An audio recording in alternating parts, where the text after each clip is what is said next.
Oh, great. Another thing capitalism is ruining. We're talking about sex today and how that capitalism monster might be ruining that for you too. Our guest today is Casey Tanner, a AASECT-certified sex therapist, author, and creator of Queer Sex Therapy.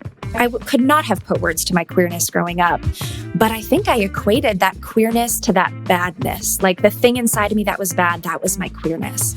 Casey is a Gen Z and millennial thought leader in sexuality, and it is their mission to inspire your sexual awakening through anti-oppressive queer sex education and mental health support.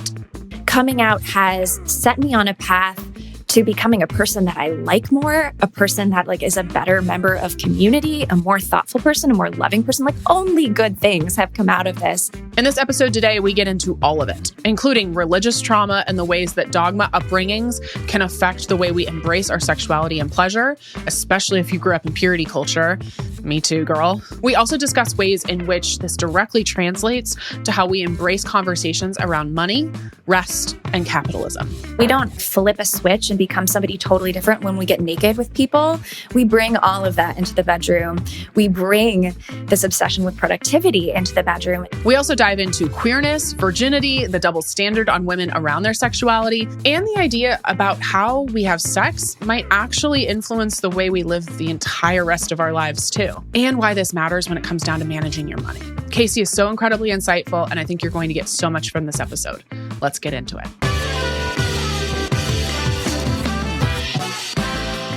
Casey, I'm so excited that you're here. Thank you for coming on. We had a fun little moment before the recording where we're just commiserating about life and what it means to be human. So I appreciate you being on the show.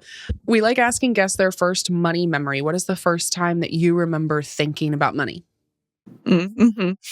My parents wanted to instill money management in me from a very young age. And so probably by the time I was 4 or 5, I probably had a $4 a week allowance. And I remember the chart on the fridge wherein 25% of that went to a nonprofit, 25% of that went to fun. And, 25% of $4 is $1. But at the time, especially, that was a big deal. Yeah, a lot of money. That's the exciting part is I remember, the first time seeing $50. I was like, oh my God, this is so much money. Right? And what does a 4-year-old need $4 for? I don't know. I'm sure I found something. But that is a practice we hear from parenting finance experts that it's Really? Okay, a fourth to, savings, a fourth to spend, a fourth to give. And then some people do a fourth to invest, which is interesting. So yeah, if you split it in fourths or thirds, it's always great. I would love to ask you generally, give us the 2 to 3 sentence overview of what you do and why it matters so much. Yeah. So I am a queer sex therapist. I became a queer sex therapist right before the pandemic hit. So I feel like I've been a part of probably at this point, hundreds of thousands of people's sexual awakenings because so many of us had sexual and gender awakenings over the past 5 years. But I'm also the CEO of the Expansive Group. We are a gender and sex therapy practice, and we work with over 1,000 clients a year. I think probably doesn't even need to be said today in this administration why doing work with queer people is so important. My favorite quote from you say in your book, before I was a sex therapist, I was a client. Before that, I was an evangelical youth leader teaching kids that premarital sex, masturbation, and queerness was to be avoided at all costs. So can you talk about your journey from there to where you are now? Totally. Yes. I was raised evangelical, which involved, going to Jesus camp, being saved, being baptized more than once, and very much got the messaging that queerness is a sin, that sex before marriage is a sin. Most of us have been exposed to this in one way or another. I was raised Catholic, so I gotcha. Totally. Right. Other side of the same coin. So when I went to college, and I went to college actually to become a pastor. So I went to an evangelical Christian school where I had to actually sign a document that said, I wouldn't be gay or I'd be expelled. I was almost expelled because I did come out at that place. I actually started publicly dating somebody to the upset of, many people on campus. And it led to a sort of mental breakdown. I had no support. The campus had one therapist that was willing to even work with queer students. And so my girlfriend and I were seeing the same therapist, which is so deeply unethical. And coming out of that experience and coming into my queerness, I just felt like I never wanted anybody to feel that way ever again. And so if I could just be somebody, one voice, opening the door for people to be authentic and to have a place to go with that, then that's what I wanted to be. Can we dive more into specifically like how your faith affected your journey, and especially at a psychological level? Because I think that the, evangelical to queer pipeline is actually the road is pretty deep. Like it's well traveled, or even just like evangelical to, no longer repressed. We've had like probably a dozen guests on this show at this point that have that same journey. So can we talk about psychologically what was going on, especially when you realized, oh, I might be queer, I might not be straight. How does that affect my relationship with my identity and my religion up to this point? Totally. And I feel like I'm still on this journey today. But I think, the core belief that it instilled in me that I continue to struggle with is you are intrinsically bad, right? There is something intrinsically bad or evil about you that nothing you do will be good enough to overcome that. You need something outside of yourself in order to overcome that. And that has been the hardest thing to shake, even 10 years after going to school. And I think, I could not have put words to my queerness growing up, but I think I equated that queerness to that badness. Like the thing inside of me that was bad, that was my queerness. And so what has been so transformative over the last decade has been seeing how my queerness has become one of my favorite things about myself. Coming out has set me on a path to becoming a person that I like more, a person that like is a better member of community, a more thoughtful person, a more loving person. Like only good things have come out of this. And so over time, it has chipped away at my struggle with that core belief. But I've been thinking about this a lot lately because when I was younger, when I was growing up evangelical, and I think a lot of people would say this, my experiences with God, when it was like me and God chatting, many of them felt real. Many of them mattered. And there was a period of time where I could not figure out how to contend with that in my 20s. Like either you're real or you're not. But like if you're real and you're saying I'm bad, how do I believe in this? I think now like I don't identify as a Christian. I don't identify as religious, but I do believe those moments were real. And I still have them today. And I just consider myself a spiritual person that is in touch with the universe and something bigger than myself.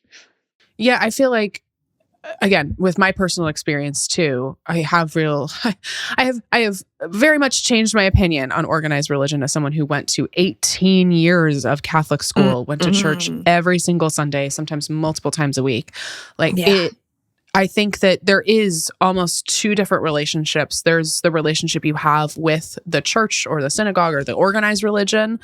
And then if you still are, believing in a higher power or God or universe or whatever you want to call it, there is a separate relationship that you have with that higher power or that spirituality. I was going to say, and I think even then, even if you've always had a relationship with a higher power, a lot of healing looks like understanding how much we projected onto that higher power based on that religion, right? And realizing like, actually, the higher power I want to be in a relationship isn't the one I was taught. There's a core there that maybe is similar, but there was a lot of projection. Yeah. As we transition into talking about sex, speaking of organized religion, but there are many real consequences to people socialized as women, because whether you were religious or not, when we talk about sex, sexuality, there's so much shame. There's so much judgment. So can we talk about some of the pitfalls of like purity movements on us, both individually and societally? Yeah, totally. I mean, first of all, purity culture is just implicitly racist, venerates whiteness and venerates the things associated with whiteness.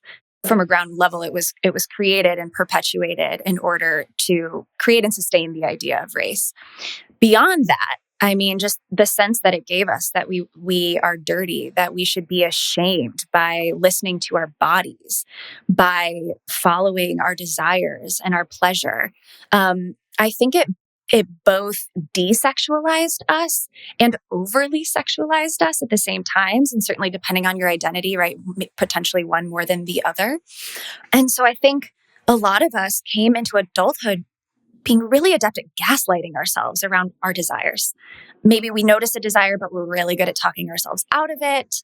And what that means is that a lot of us go into adulthood having pretty bad sex and not knowing how to ask for the sex that we want, or even if we do know, not feeling permission to do so. And honestly, I think this is true of all genders in various ways. Limitations were placed on all of us on the allowances that were made for the way that we show up during sex, whether it's men feeling like they can't show up and be vulnerable, they can't cry during sex, whether it's genderqueer people not being able to show up and have their bodies named and called the ways that they deserve to be named and called, or women not feeling like it's okay for somebody to spend 20 minutes going down on them, right? Like we all have versions of that. Can we talk about the P word, the pleasure, a little bit here? Because Sure. We've spoken with previous guests on this show about how pleasure, both sexual and otherwise, is just demonized. And like we think about the pleasure of eating for women, right, is always with a side of guilt and shame of thinking about, okay, the calories in and the calories out. The pleasure of just enjoying rest is then demonized, right? Why aren't you doing more? Why aren't you being productive? You're putting yourself first. How dare you? And then, of course, with sexual pleasure, right? So can we talk about just how much we've demonized pleasure in a capitalist society for women? Yeah. Well, I think what you're speaking to is that pleasure isn't just about sex, right? There is pleasure to be had in many areas of life, and that includes work. And I think that when we're talking about what capitalism wants for us, it is to pay attention to productivity. And very often productivity is sort of at the opposite end of the spectrum of pleasure. Like productivity and pleasure often do not go hand in hand. And so it is no wonder that we're conditioned out of it. But yeah, if we were allowed to show up at our jobs and just pay attention to our bodies, we'd probably work more slowly. But we may actually get more done at the end of the day, but we wouldn't show up in the way that we've been tasked to show up by capitalism. And yeah, this makes our way into our sex lives. Like, no doubt, we don't end our jobs at the end of the day and like flip a switch and become somebody totally different when we get naked with people. We bring all of that into the bedroom. We bring this obsession with productivity into the bedroom. And that's why, as a culture, sexually, we are so obsessed with orgasms. We are so obsessed with hard penises and ejaculating at exactly the right time, right? All of that is a sexual manifestation of productivity obsession. And it is through letting that go that I found in my work, people really start to experience real pleasure. I want to go back to something you said before we move on about the racism related to purity. I don't know if I've heard it put that way. I mean, racism is everywhere, obviously, in white supremacy and white culture. Can we talk specifically about like the way it shows up in purity culture specifically? Yeah, certainly. So one exercise from a research study that I actually write about in my book, in that one exercise, a researcher asks a group of women, all BIPOC women, to sort of close their eyes and write down, when you think about a perfectly pure, sexually pure person, write about what it is that you see. And what this study found is that the vast majority of these women wrote a white woman, long blonde hair, white outfit, right? Like, and that really just speaks to, I think, the equating of purity and whiteness that all of us have been exposed to. And the implications of that are and have been, frankly, deathly, like extremely dangerous, right? When we venerate one group of people as pure and good and another group of people as bad, dirty, over-sexualized, et cetera, we know how that plays out because it has played out. So does that start to resonate? I mean, that makes total sense. And that's where I figured we were going. Can we talk about virginity as a social construct? Because the first time I'd ever heard that phrase was about 4 years ago.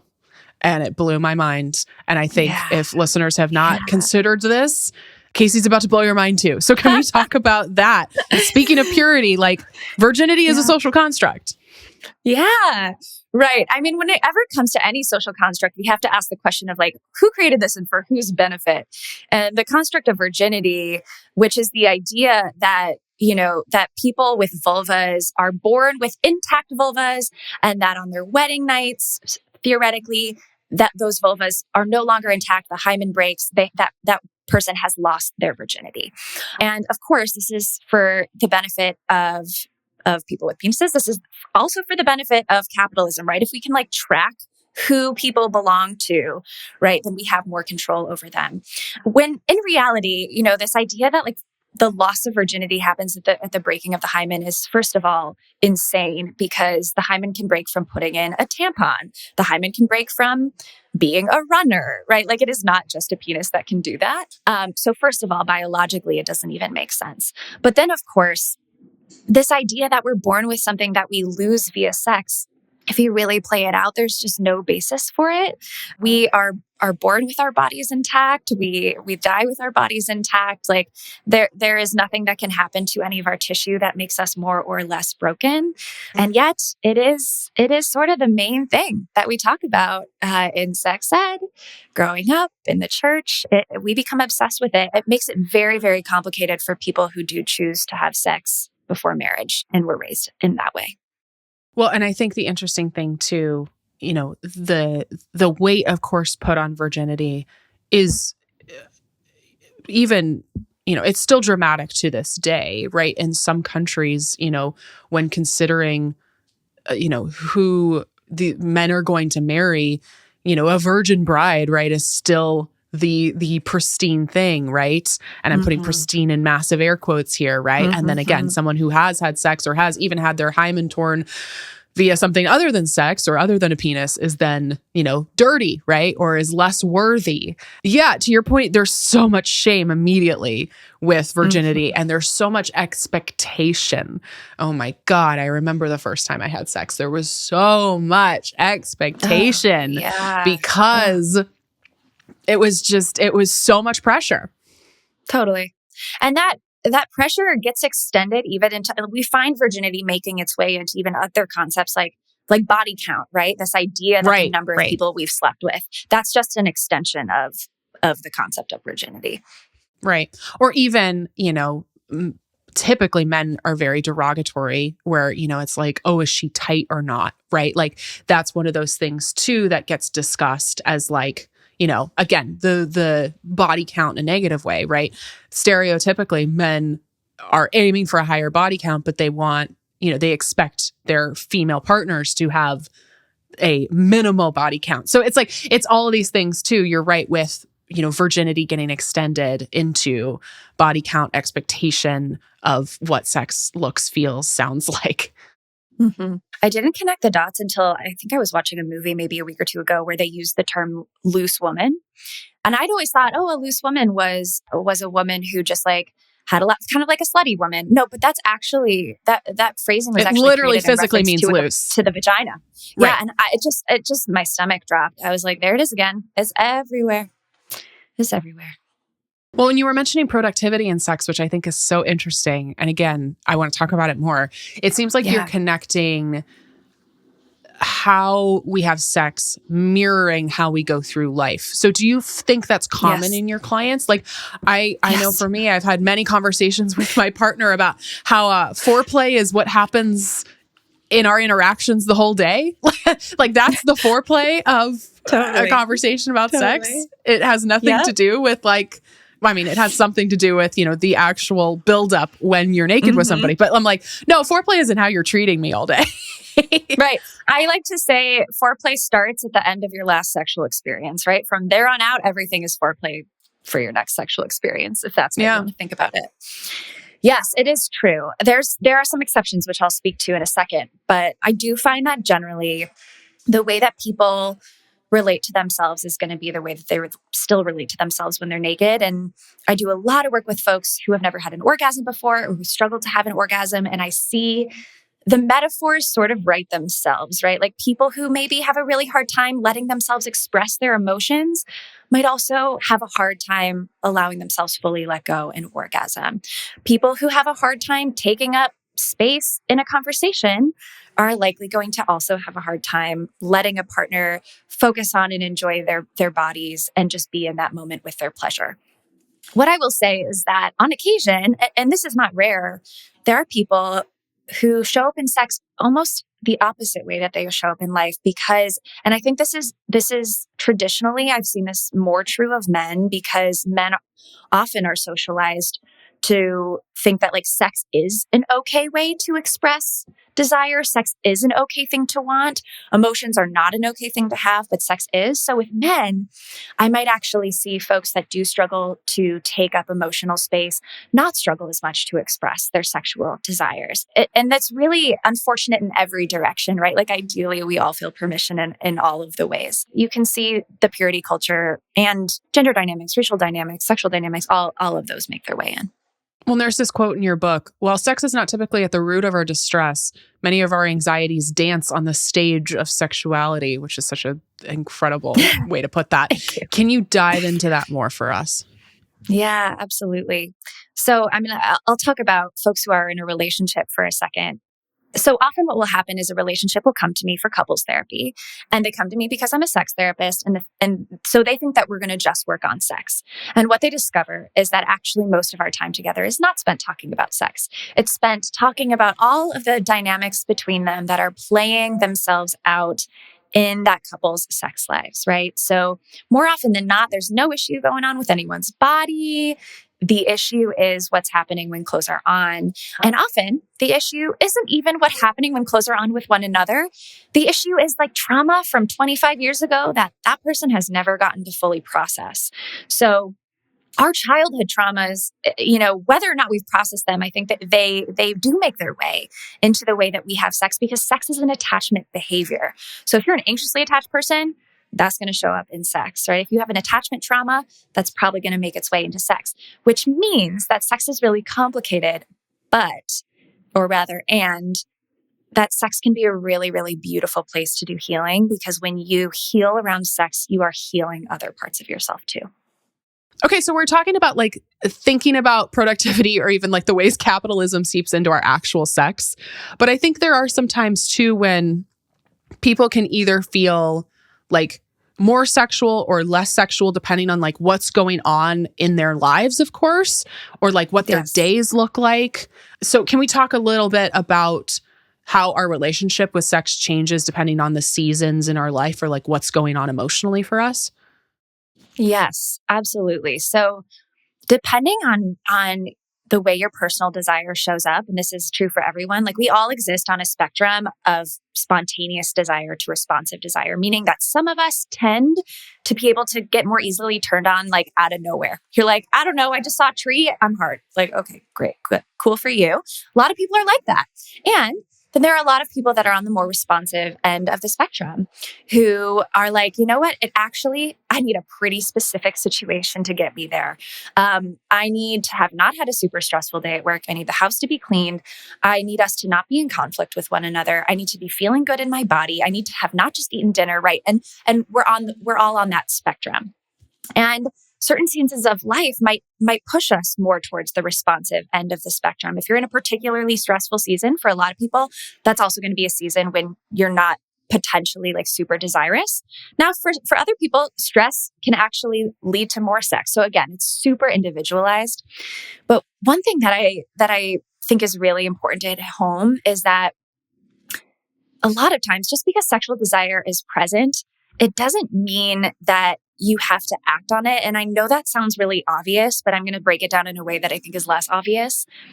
There might be times where sex is on the table, but you're actually more excited about reading a book, or you're actually more excited about going to the gym, or you're more excited about taking a nap. And I think a lot of times, especially when we're in a relationship, especially when we're in a long-term relationship, there's this pressure that like, if I feel it, I got to pursue it.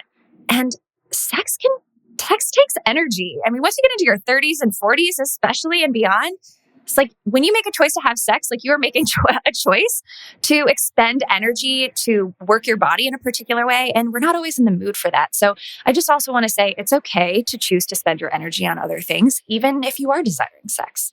At what point does it feel like a problem if you don't want sex or you are not as sexual? Like, at what point, because I am an anxious person. It is very easy for me to interpret anything as a sign that something's bad. So like, at what point should we be concerned? Yeah. Well, in my book, I tell a story about a couple, and really this is an amalgamation of many couples who came in and they were like, we're not having sex. We haven't had sex in 6 months.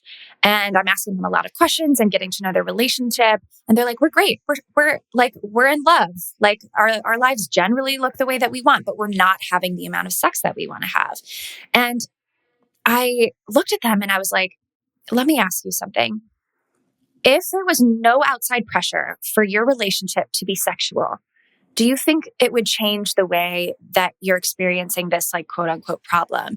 And the answer for them was yes. We feel pressure to be a sexual relationship because we've been taught that a healthy relationship is a sexual one. And for some people, sex absolutely does need to be part of a relationship in a regular way. For other people, 6 months, it's really not a big deal, except for the societal pressure makes it feel like a big deal. So part of my work is helping people and couples and relationships get in touch with what are our actual relational values around sex? Like, screw this idea that everyone should have sex once a week in order to be happy. What is doable for us and what is doable for us right now? Did we just have a kid? Did you just get a promotion?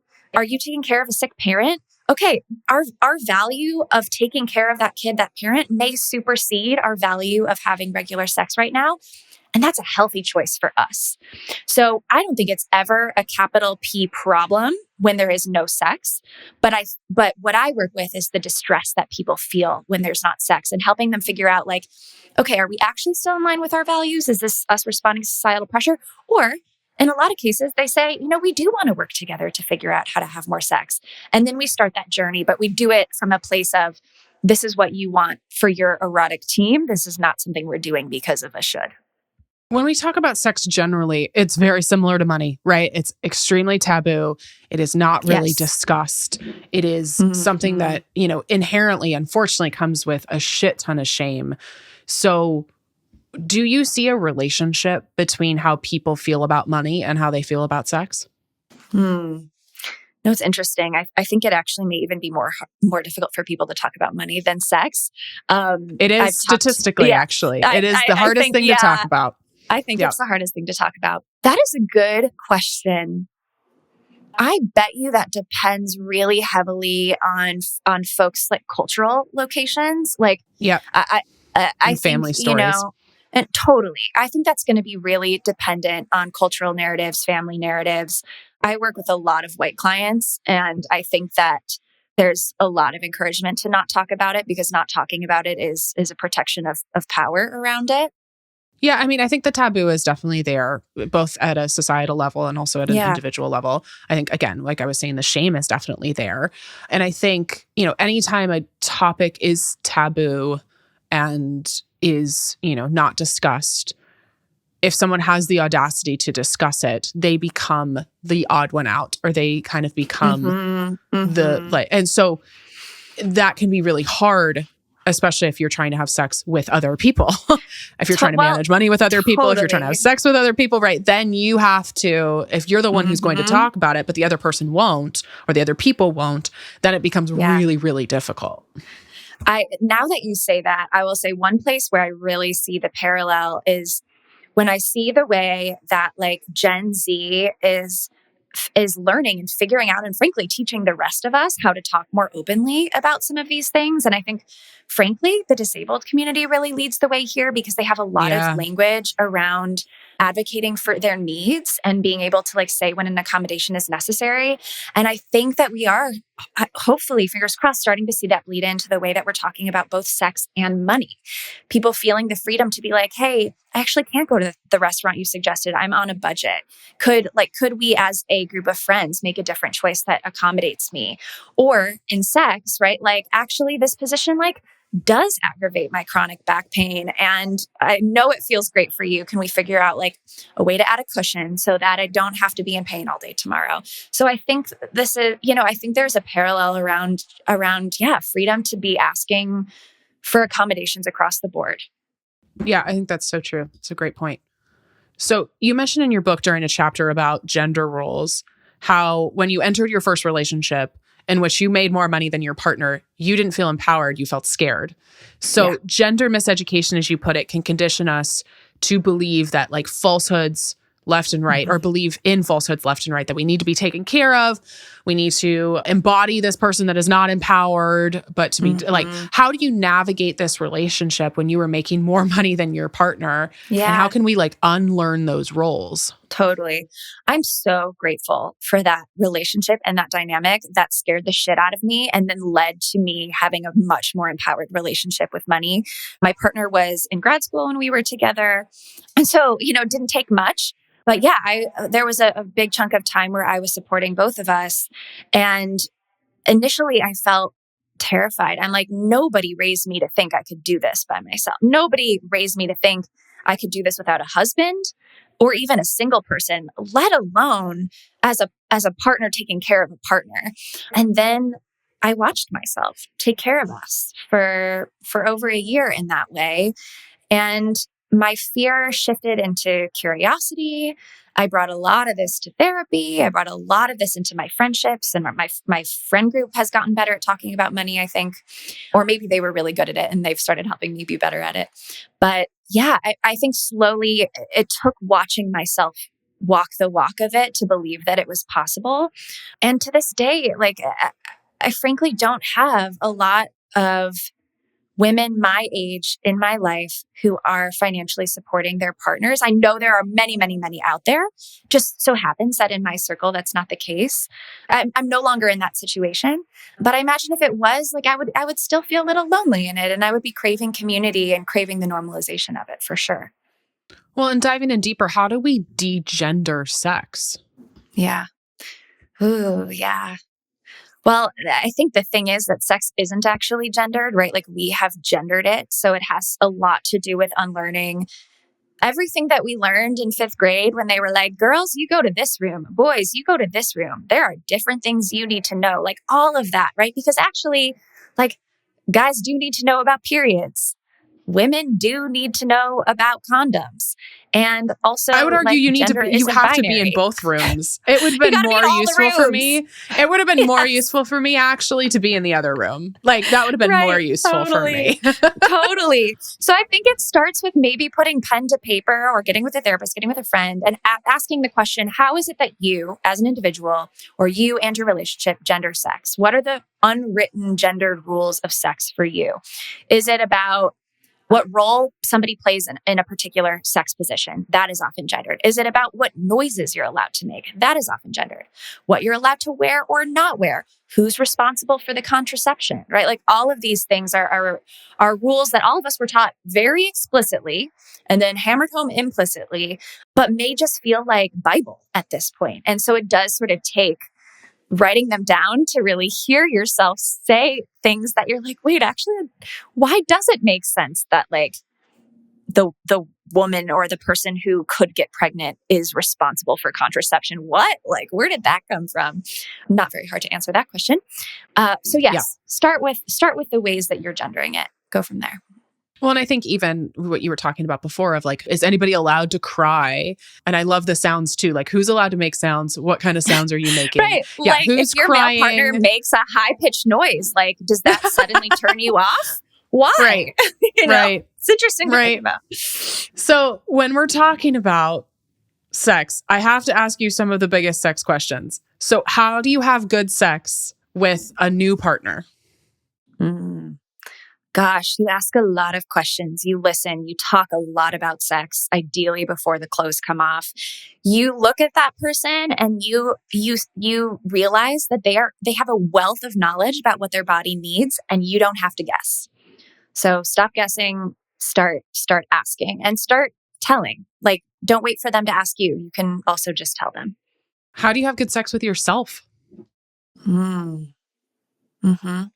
think you give yourself the same attention that you would give a partner. So what this means is like, if your sex life with your partner involves lighting a candle, dimming the lights, going on a date, but your sex life with yourself involves like 5 minutes in the bathroom before work, like that is not an equal dynamic. Can you start giving yourself some of the things that you're willing to give a relationship? Yeah, it's really smart. How do you have good sex with someone who is a different gender identity than your previous partners? I think whether they're different or the same, I think it's recognizing like this person's body is a totally different body. The language they use might be different language. The things that Yeah. trigger them might be different. So I actually don't think it matters what the gender of the person is. Because even if you're having sex with a person with the same body parts, they're going to want to be touched differently. So approach every partner as if they're like an entirely new terrain to be explored. Well, I want to double click on that. Double click. I think a lot of people let me assume, if you are having sex with a woman for the first time, for example, and all you've done is date men, I imagine there might be some intimidation there on your part. Sure. So maybe can we talk about that? Yes, because I do agree, like course. every person's body is going to be different regardless of their genitalia, regardless of their needs, and you have to talk about them. But like that might feel a new brand of intimidating. Of course. And it does. And it typically does.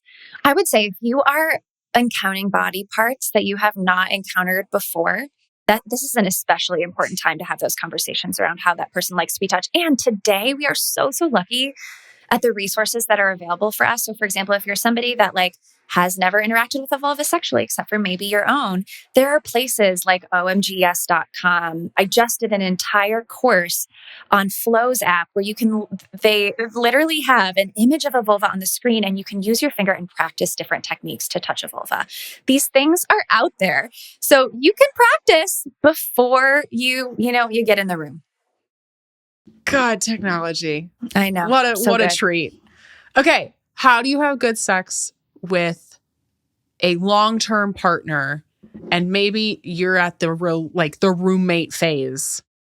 Totally. So there's so many beautiful, wonderful things about being in that like long-term energy stage, the roommate stage. There's a lot of comfort with one another. And if that's working for you and like, there's no need to intervene. But if there's pieces of that aren't working, like if there's distress because you're not having the kind of sex that you used to, or the kind of sex that you want to, one thing that's majorly different from pre-roommate stage to post-roommate stage is the amount of accessibility you have to one another naked and one another getting ready before dates. So think about it. In the roommate stage, maybe you're like sharing the same mirror, you're getting ready at the same time. There's not that like really cute big reveal before the date that kind of turns you on, right? That's a loss that you have in the roommate stage.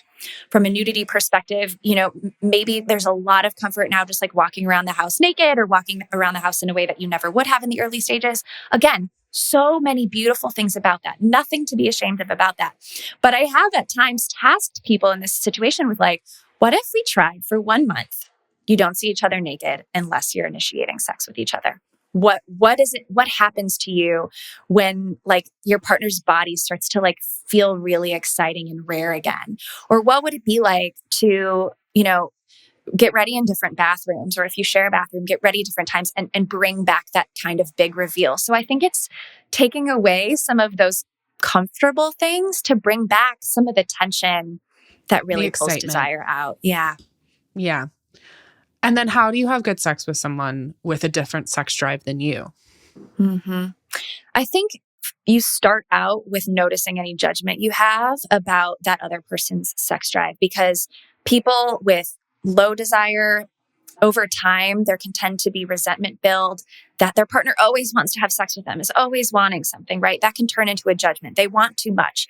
And people with lower desire can also turn that judgment around on themselves. I'm not enough. I'm not giving enough. Same thing on the other side with folks who tend to have higher desire. Could be the sense that like, I'm wanting too much, I'm too much. Or they can build resentment towards their partner. Why don't you ever give me what I need? Those are often the beliefs that people are walking into therapy holding that are really getting in the way of intimacy.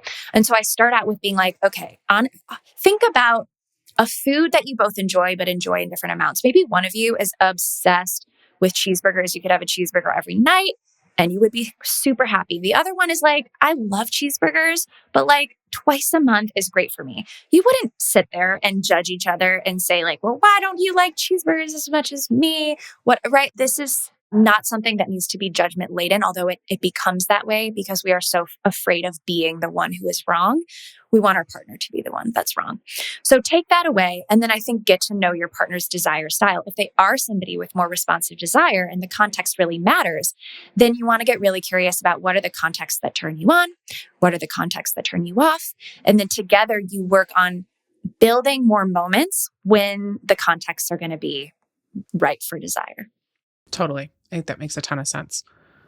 You posted on your Instagram, and I loved this, how we tend to put on a pedestal our romantic and our sexual partnerships over friendship and over our friends. Mm-hmm. And it just reminds me of this like dominant narrative that we see online, this like idea that as you get older, friendship stops being sharing your life and just starts becoming like brunch dates once every 3 months.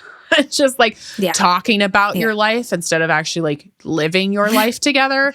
How did we get here as a society? And like, what advice do you have for people who are feeling this dynamic of the romantic relationship as the pedestal? Totally. I mean, in America, we got here through colonization. Yeah, like if you think about the ways that Indigenous people were living their lives, it was extraordinarily communally. And there weren't these like 2-person marriage property owning contracts the way that like colonization has now imposed. Why did colonization impose this? Again, for control, to track us, right? If we can track an immediate family, we can track the immediate family's finances, their property ownership, right? That was done very, very intentionally. And people are lonelier than they have ever been. So how do we shift this? I mean, I think I'm a sex therapist, so I'll talk about this as it relates to sex. I think we see very commonly, late teens, early 20s, we're sharing all about sex with our friends. Fast forward 10 years later, particularly if you're in a long-term relationship, particularly if you're in a long-term monogamous relationship, that starts to be like protected content, right? And like, of course, privacy is important. You want to negotiate those boundaries with partners, but there is something so beautiful that gets lost. It's knowledge sharing, it's shame decreasing, because we have been so taught to centralize those partnerships. No, that's so true. And it's like, it's easy to believe it's not as exciting, right? Because I remember when I was like actively dating, even taking like the sex off the table, it was like, oh my God, he's so hot. And we've been out for 2 dates and it's really exciting and blah, blah, blah. Like, it's like, oh, how's your partner? He's good. He's having trouble at work. Like, that's the update, Yes. It's just like, but it's the same person. It's also this idea that like, if I'm dating around, I'm 24, it's totally fine if I had a horrible sexual experience last night that like was embarrassing that I want to talk about. If I'm 36 and I'm in a monogamous relationship and we had bad sex last night, there's a whole other level of societal shame that we are taught around that. It becomes very hard to talk about. And that's so sad because everyone is having bad sex. Everyone has bad sex sometimes. It's so normal, even with people we love and feel safe with. I mean, it's the same thing with money, right? It's like, it's easy to just be like, oh yeah, everything's great. And I've never overspent money on anything ever. Yep. We're not having a hard like time right now. Yep. No, definitely not. We still I'm a financial expert. I still fuck up. And it's so helpful to hear, I think, especially from my friends when Tori fucks up, because it's like, oh God, thank God. She's human. I'm human. I'm sure. How can you explore your sexuality in a healthy way? I think that you start with honestly closing your eyes. And if you're listening and you're not driving, you can afford to close your eyes, maybe do it. Just taking a breath and just asking this question of like, is there anything that I've wanted that I've been afraid to want or to ask for? Like, just, I think that what has been unhealthy or unhelpful is how detached we've gotten from our guts and from our bodies. And so I think exploration, if you can start on a somatic level and actually like bring something to mind that you're not sure if you want or not, and then just breathe with it. See how your body responds to it. Our bodies can tell us what it is that we need and desire around sex, and we rarely ever listen to them. So that'd be the place I'd start. How do we know if we need you? How do we know if we need sex therapy, sex coaching? How do we know? I think if you're a human, if you're a person, you could benefit from it. I think if you're in a relationship, even if you're not in crisis, I think it's really great to have someone, again, on your erotic team so that if it ever does get challenging, you have somebody who knows you. I think far too often I have people come to see me sort of at the last minute when it's become dire, but it's really wonderful when I get to build a relationship with a couple or a person or a relationship such that like I get to move through the ebbs and flows with them before shit hits the fan.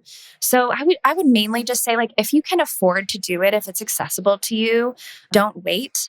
And in terms of accessibility, the expansive group, my therapy practice, we work with folks literally all over the world and through a queer affirming lens, but it's not just for queer folks. And we work with folks all over the world because there's a lot of states today, a lot of countries where this work just is not very accessible. How do we get more comfortable talking about sex? So much of us feel the shame. We don't know how to have healthy conversations with sexual partners and, with friends you were just talking about. What advice do you have for us to get more comfortable with not only our own pleasure, but also talking about it? I think like any fear, it's exposing yourself to the fear and seeing that you're going to survive it. So it's maybe going down the list of okay, who could I talk about sex with? And who on that list is the least scary? And what is the least scary sexual topic I could bring up? Let's start there. Let me show myself I can do that. Our relationship is going to be fine, probably even deeper at the end of it. If even that is too intimidating for you, I have assigned clients the homework of just listening to sex podcasts, because even just hearing people talk about sex unapologetically can shift our nervous system responses to the idea of sex being in the room.